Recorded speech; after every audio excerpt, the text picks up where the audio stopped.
சட்டமன்ற தேர்தலுக்கு முன்னாடி ஒவ்வொரு தொகுதிக்கும் போய் மக்களை நான் நேரடியாக சந்தித்தேன்.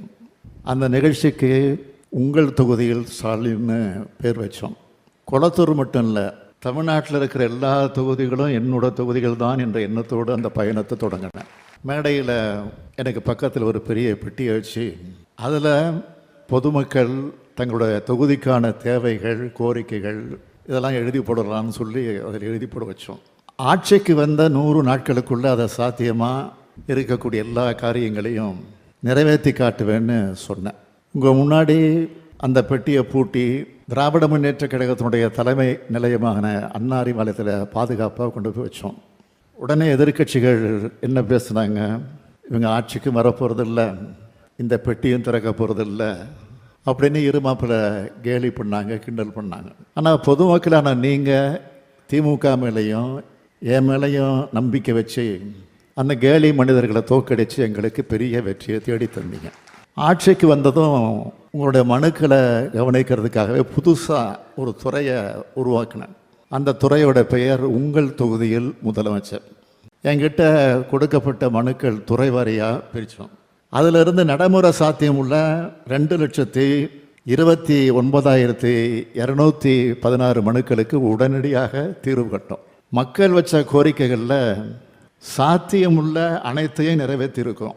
தேர்தலுக்கு முன்னாடி வாங்கின மனுக்களுக்கு தீர்வு கண்டதோட எங்களுடைய கடமை முடிஞ்சிருச்சுன்னு நாங்கள் நினைக்கல. இனிமேல் தான் கடமை தொடங்குதுன்னு நினச்சி உழைப்பை கொடுத்தோம். அதனால தான் தொடர்ந்து மனுக்களை வாங்கினோம். அதை முறைப்படுத்தணும். எப்படியெல்லாம் முறைப்படுத்தணும்னு சொல்லணும்னா, முதலமைச்சருடைய தனிப்பிரிவு, முதலமைச்சரின் உதவி மையம், ஒருங்கிணைக்கப்பட்ட குறைதீர்ப்பு மேலாண்மை அமைப்பு, உங்கள் தொகுதியில் முதலமைச்சர் துறைன்னு எல்லாத்தையும் ஒருங்கிணைச்சு முதல்வரின் முகவரின்னு புதுசாக ஒரு துறையை உருவாக்கணும். பொதுமக்களுடைய கோரிக்கைகள் எந்த இடத்துலையும் எங்களுடைய பார்வையிலிருந்து தவறிடக்கூடாதுன்னு தான் இது எல்லாத்தையும் ஒருங்கிணைச்சோம். முதலமைச்சரின் தனிப்பிரிவில் பெறப்படக்கூடிய மனுக்கள் மட்டும் இல்லாமல் இணையதளம், அஞ்சல், சமூக வலைதளம், மாவட்ட நிர்வாகத்து மூலமாக தரப்படக்கூடிய மனுக்கள், அமைச்சர்கள் மற்றும் மக்கள் பிரதிநிதிகிட்ட கொடுக்கப்படுகிற மனுக்கள், இப்படி எல்லா மனுக்களும் ஒரே இடத்துக்கு போய் சேருது. மக்கள் தரப்படும் எல்லா மனுக்களையும் ஒரு குடையின் கீழே கொண்டு வந்தோம். எல்லா மக்களோட கோரிக்கைகளையும் தலைமைச் செயலகத்துக்கு வந்துடுச்சு. நான் முதலமைச்சராக பொறுப்பேற்றதும் முதல்வரின் முகவரின் துறையின் கீழ் இப்போ வரைக்கும் பெறப்பட்ட 68,30,281 மனுக்களில் 66,25,304 மனுக்களுக்கு உரிய முறையில் தீர்வு கண்டிருக்கும். அதுலேயும் தருமபுரி மாவட்டத்தில் மட்டும் 72,438 மனுக்களுக்கு சாதகமான முறையில் தீர்வு அளிக்கப்பட்டிருக்கு. இப்போ நான் சொன்னதெல்லாம் நீங்கள் அரசு துறை அலுவலர்களுக்கு போய் மனுக்களை கொடுத்ததை பற்றி.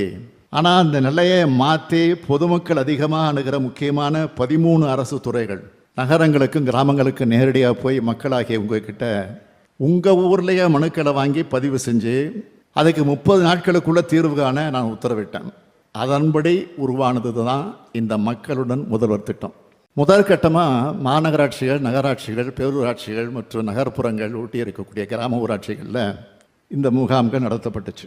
இந்த முகாம்கள் வாயிலாக பெறப்பட்ட சுமார் 8,74,000 மனுக்களுக்கு இது வரைக்கும் தீர்வு கண்டிருக்கும்.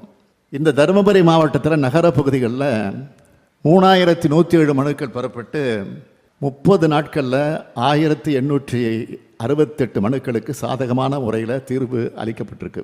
இப்படி இந்த திட்டம் மக்களுக்கு பயனளிக்க தொடங்கினதுனா காரணத்தினால தான் இப்போ ஊரக ஊராட்சிகளுக்கும் விரிவு செஞ்சுருக்கோம். அதை தொடங்கி வைக்கத்தான் நான் இங்கே வந்திருக்கிறேன். 51 கோடி ரூபாய் செலவில் அரூர் அரசு மருத்துவமனையோட உட்கட்டமைப்பு வசதிகள் மேம்படுத்தப்படும். கடந்த சட்டமன்ற தேர்தல் பரப்புரையும் போது கொடுத்த வாக்குறுதியான தருமபுரி வெண்ணம்பட்டி சாலையில் புதிய ரயில்வே மேம்பாலம் 38 கோடி ரூபாய் செலவில் அமைக்கப்படும். மோபிரிப்பட்டி தொட்டம்பட்டியை இணைச்சு அரூர் பேரூராட்சி, அரூர் நகராட்சியாக தரம் உயர்த்தப்படும். பஞ்சப்பள்ளி, ராஜபாளையம் அணைக்கட்டுகள் 5,50,00,000 ரூபாய் மதிப்பீட்டில் புனரமைக்கப்படும். சிட்லிங் அரசனத்தம் பகுதியில் பழங்குடியினர் உற்பத்தி செய்யும் ராகி, சாமை, வரகு ஆகியவற்றை மதிப்பு கூட்டு பொருளாக்க கிடங்கு மற்றும் பொது செயலாக்க மையம் அமைக்கப்படும். தீர்த்தமலையில் துணை வேளாண்மை விரிவாக்க மையம் அமைக்கப்படும். இப்போ இந்த விழா நடந்துக்கிட்டு இருக்கக்கூடிய இடத்துல பாளையம்புதூர் அரசு மேல்நிலைப் பள்ளியில் பழுதடைந்த நிலையில் இருக்கிற 4 வகுப்பறைகள் அதன் பழமை மாறாமல் புதுப்பிக்கப்படும். இந்த 7 அறிவிப்புகளோட இன்று காலை எனக்கு வரப்பெற்ற இந்த பகுதி மக்களுடைய கோரிக்கைகளை ஏற்று மொத்தம் 15 அறிவிப்புகள் இன்னும் கொஞ்ச நேரத்தில் வெளியாகிடும். மக்களிடம் செல், மக்களை பற்றி அறிந்து கொள்ளும், மக்களுக்காக செயல்படும். இதுதான் பேரறிஞர் அண்ணா, அதே போல் நம்முடைய முத்தமிழறிஞர் கலைஞரும் எங்களுக்கு சொன்னது. இதுதான் அவங்க எங்களுக்கு போட்டு கொடுத்த பாதை, வழிகாட்டு நெறிமுறை. அந்த அடிப்படையில் தான் ஆட்சி பொறுப்பேற்ற நாள் முதல்ல மக்களுக்கான திட்டங்களை செயல்படுத்திக்கிட்டு இருக்கோம். அதோட பலனை மக்கள் எனக்கு எழுதுகிற கடிதங்கள் மூலமாக நேரடியாக அவங்கள சந்தித்து பேசுகிறப்பவும் நான் உணர்றேன். எடுத்துக்காட்டுக்கு 1-2 சொல்லணும்னா, 2 கடிதத்தை பற்றி சொல்லணும்னா, காஞ்சிபுரம் மாவட்டத்தை சார்ந்த பூரணி என்பவர் தன்னோட வீட்டு வாசல் முன்னாடி கழிவுநீர் தேங்குறது தொடர்பாக எழுதியிருந்த மனுக்கு மக்கள் முதல்வரில் தீர்வு கண்டோம். அதுக்கு நன்றி தெரிவித்தவங்க எழுதின கடிதத்தில் என்ன சொல்லி அதில் குறிப்பிட்டிருந்தாங்கன்னா, இதய நோயாளியான அவங்களுக்கு தேவையான மருந்துகள் அரசு மருத்துவமனைகளே கிடைச்சிடுறதாகவும், ஆனால் ஒரே ஒரு மாத்திரை மட்டும் வெளியிலே வாங்க வேண்டிய நிலை இருக்கிறதாகவும் சொல்லியிருந்தார். அந்த மாத்திரையோட விலை ஒரு அட்டை 215 ரூபா.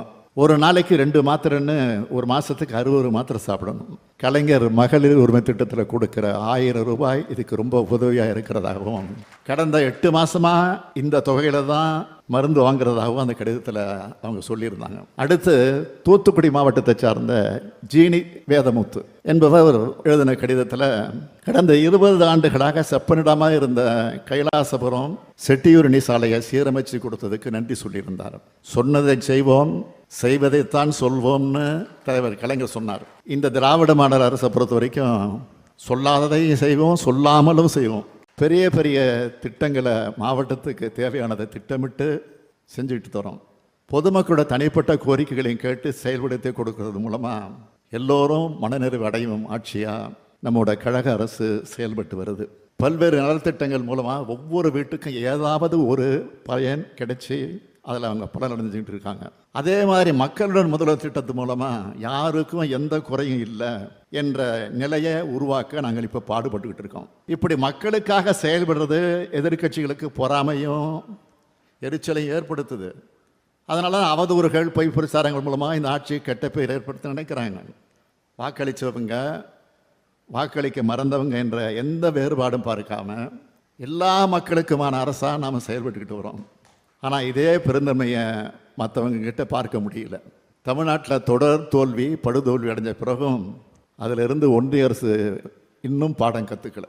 தமிழ்நாட்டின் முக்கிய கோரிக்கையாக இருக்கக்கூடிய மெட்ரோ ரயில் போன்ற திட்டங்களுக்கு கூட நிதி ஒதுக்க ஒன்றிய அரசுக்கு மனம் இல்லை, நல்ல குணம் இல்லை, பாடம் கற்றுக்கிறதுக்கு நினைப்பும் இல்லை. தன்னுடைய 10 வருஷ காலத்தில் தமிழ்நாட்டில் எந்த ஒரு பெரிய திட்டமும் செய்யலை.